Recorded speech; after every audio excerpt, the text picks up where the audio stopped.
ಪರಮೇಶ್ವರ ಪುತ್ರನಾದ ಸ್ವಾಮಿ ನಾರದರೆ ನೀವು 14 ಶ್ಲೋಕಗಳನ್ನು ಸಂಚಾರ ಮಾಡಿ ಬಂದಿರುವರೆ ಅದೇ ಸ್ವಾಮಿ ನಾರದರೆ ಯಾವ ಲೋಕದಲ್ಲಿ ಏನೇನು ವರ್ತಮಾನ ನಡೆದಿರುವುದು ಚೆನ್ನಾಗಿ ಏನು ಸಂತೋಷ ಪಡೆಯುವನು ಮುನಿಪ ಇಷ್ಟೇ ಎನ್ನ ಬಿನ್ನಪ್ಪ. ಹಾಗಾದ್ರೆ ಹೇಳುವನು ಚೆನ್ನಾಗಿ ಸ್ವಾಮಿ ನಾರದರೆ ಚೆನ್ನಾಗಿ ಹೇಳಿ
ವೈಕುಂಠ ಸತ್ಯ ಲೋಕಾಧಿಪತಿಗಳ ದರ್ಶನವನ್ನು ಕೈಗೊಂಡು ಅಷ್ಟು ದಿಕ್ಪಾಲಕರ ಪುರಗಳನ್ನು ಸಂಚರಿಸಿ ಅವರ ಕ್ಷೇಮ ಲಾಭವನ್ನು ಕೇಳಿ ಸಂತೋಷಪಟ್ಟು ಅಲ್ಲಿಂದ ಮೆಲ್ಲನೆ ಈ ಭೂಮಂಡಲಕ್ಕೆ ಇಳಿದ ಅವು ದಾನವೇಂದ್ರ ಹಂಗ ವಂಗ ಕಾಳಿಂಗ ಮೊಗದ ಮೊದಲಾದ ದೇಶಗಳಲ್ಲಿ ತಿರುಗಿ ಬಂದಿನ ರಾಜ.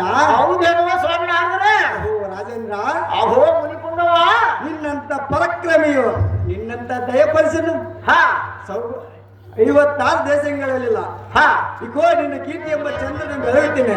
ಅಹೋ ದರೆಯೇ ಅಹೋ ಸ್ವಾಮಿ ಪುರಕ್ಕೆ ನಿನ್ನ ಪಟ್ಟಣವಾದ ಸರಿಪೋಗಲಾರದು ಈ ವರ್ತಮಾನವನ್ನು ಕೇಳುವ ರಾಜ ಕೋಟಿತೇಜ. ಮುನಿಕುಲ ಪಾವನನಾದ ಸ್ವಾಮಿ ನಾರದರೆ ಒಮ್ಮಿಂದ ಒಮ್ಮಿಲಿ ಎಂತ ಆಶ್ಚರ್ಯಗಳನ್ನು ಆಡಿದರೆ ರಾಜೇಂದ್ರ. ಅಹೋ ಸ್ವಾಮಿ ನಾರದರೆ ದಾನವೇಂದ್ರ ಕಮಲ ಅವತಿಯ ವೈಭವಕ್ಕೆ ಎಲ್ಲ ಪಟ್ಟಣವ ಸರಿಯಾಗಲಾರದೊಂದು ಹಾಡಿದೆಯಲ್ಲ. ಅಯ್ಯೋ ಎಲ್ಲ ಪಟ್ಟಣದ ಶೃಂಗಾರಕ್ಕೆ ಏನಾದರೂ ಕಡಿಮೆ ಆಗಿರುವುದೇ ಮಾವನಿಗೆ ಸ್ವಲ್ಪ ಕಡಿಮೆ ಆಗಿರುವ ರಾಜೇಂದ್ರ.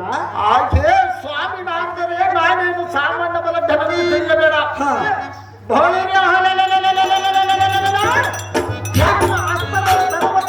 ಎಣ್ಣಲ್ಲಿ ಗಿರಣಕ್ಕಾಗಿ ಎಂತ ಮಾತುಗಳಲ್ಲಿ ಹೇಳಿದರೆ ಅಹೇ ಸ್ವಾಮಿ ನಾರದರೆ ದಾನವೇಂದ್ರ ಇದು ಹಾಗಿರಲಿ ನನಗೊಂದು ಸಮೀಪದಲ್ಲಿ ಕುಂದು ಬಂದಿರುವುದನ್ನು ಹೇಳಿದೆಯಲ್ಲ ಇದು ಎಣ್ಣೆಗೆ ತಿಳಿಯಲಿಲ್ಲ.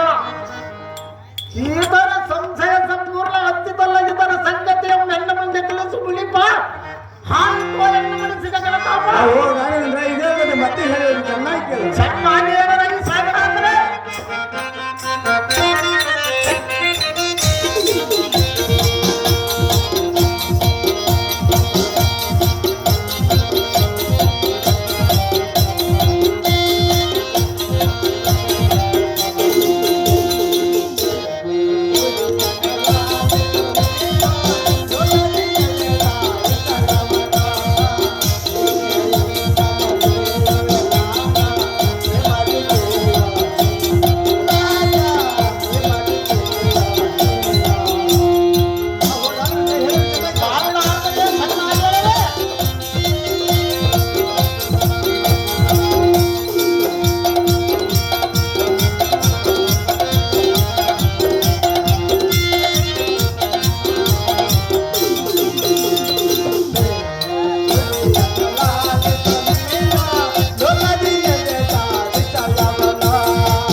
ಚಂಡ ಪ್ರಚಂಡನಾದ ಕೌಲಿಕ ಮಹಾರಾಜನೇ, ಅಹೋ ಸ್ವಾಮಿನಾಥರೇ, ನಾನು ಕಂಡ ಸುದ್ದಿಯನ್ನು ಹೇಳ್ತೀನಿ, ಕಿವಿಗೊಟ್ಟು ಕೇಳ.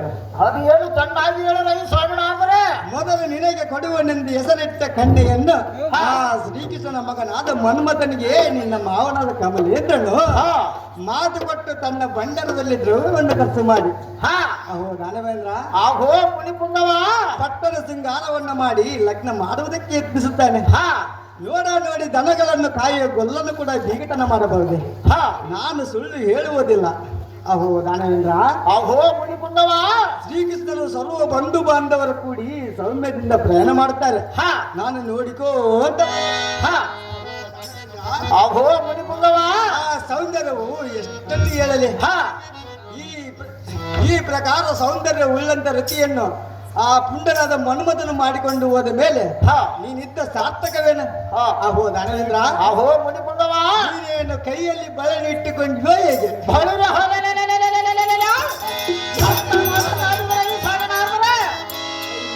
ನಿನ್ನ ಮಾವನಾದ ಕಮಲೇಂದ್ರನು ನಿನ್ನ ಕಾಜಿಂದ ಕಡಿಮೆ ಮಾಡಿದಾಗೆ ತೋರ್ತದೆ. ಅಯ್ಯೋ ಪಾಪ, ನಿನ್ನ ಲಗ್ನಕ್ಕೆ ಸಹ ಪತ್ರ ಸಹ ಬರ್ತಲ್ಲ ದಾನವೇಂದ್ರ. ಸದ್ಗುಣ ಸ್ವಾಮಿ ನಾರದರಿ ಆ ಬಂಡ ಕಮಲನ ಎಂಡನ್ನು ಮೋಸಗೈದನು ಎಪ್ಪುಂಡರಿ ಕಾಂಚನ ಮಗನಿಗೆ ಮಕ್ಕಳನ್ನು ಕೊಟ್ಟು ಈ ಎಂಡನ್ನು ಅದೇ ಸ್ವಾಮಿ ನಾರದರೇ. ದಾನವೇಂದ್ರ, ಅಯ್ಯೋ ಈಗ ನಾನೇನು ಮಾಡಲಿ? ಭವಿರ ಹೋಗಿ ಕಮಲಾವತಿಯ ಪಟ್ಟಣವನ್ನು ತಾಳದುಗಳ ಬಂದು ಎಬ್ಬಿಸಿ ಈ ಹಣಗಳನ್ನು ಕೆಡವಿ ರಥೆಯೊಬ್ಬ ಬಂಡ ಮುಂಡಿಯಂತಂದು ಎಣ್ಣ ಪಟ್ಟದ ವನಿತೆಯಾಗಿ ಮಾಡಿ ಕೊಲ್ಲದರ ಸೃಷ್ಟಿ ಪಾಲಕರ ಹೊಟ್ಟೆಯಲ್ಲಿ ಹುಟ್ಟಿ ಸಾರ್ಥಕವೇನು ಮುಳಿಪ ಹಾನಿಸಿ ಬಿಡುವುದೋ ಬಂಡ ಕಮಲ ದೀಪ.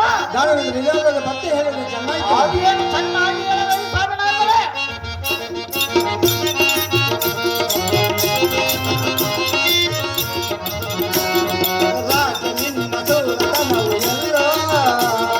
ಮರಮಾದೆ ಹಾಳಾಯಿತಲ್ಲ.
ಅಹೋ ಸ್ವಾಮಿನಾಥರೇ.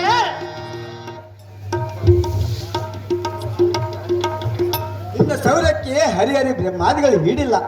ಅಂತ ಬಡ ಕಮಲಪಾಡಿಯನ್ನು ತಿರುವತೆಯಿಂದ ಅಮರೇಶ ಚರಣನ್ನು ಧ್ಯಾನಿಸುತ್ತಾ ಹೋಗಿ ಆ ಕಟ್ಟಿದ ಕಮಲನನ್ನು ಸಂಭರಿಸಿ ಬಂದರೆ ರತಿಯನ್ನು ತಂದರೆ ಸ್ವರ್ಗ ಮರ್ತ್ಯ ಪಾತಾಳ ಲೋಕಗಳ ಹಿಡಿಲ್ಲ. ಜಾಗೃತಿ ಹೋಗುದರೆ ಜಾಗೃತಿಯಿಂದ ಹೋಗುವ ಸ್ವಾಮಿನಾಥರೇ ಚೆನ್ನಾಗಿ ಲಗ್ನ ಹೋಗುತ್ತದೆ. ಆ ದೇವಿ ವಶಕ್ಕೆ ಬಾಸಿಂಗ ಸಿಕ್ಕಿರ್ಬೋದು. ಅಹೋ ರಾಜೇಂದ್ರ, ಅಹೋ ಸ್ವಾಮಿನಾಥರೇ, ನೀನು ತಿಳಿದ ಕಾರ್ಯವು ಆ ದೇವಿ ಕೈಗೂಡಿಸುವಳು. ನನಗೆ ಅಪ್ಪ ನಮ್ಮ ಕಡೆ ಹೋಗಿ ಬರ್ತೇನೆ ರಾಜ ರವಿ ಪಡಿತೇಜ. ಸಂತೋಷದಿಂದ ಹೋಗಿ ಬಂದಿರ ಸ್ವಾಮಿನಾಥರೇ.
ಫಳಿ ಫಳಿನ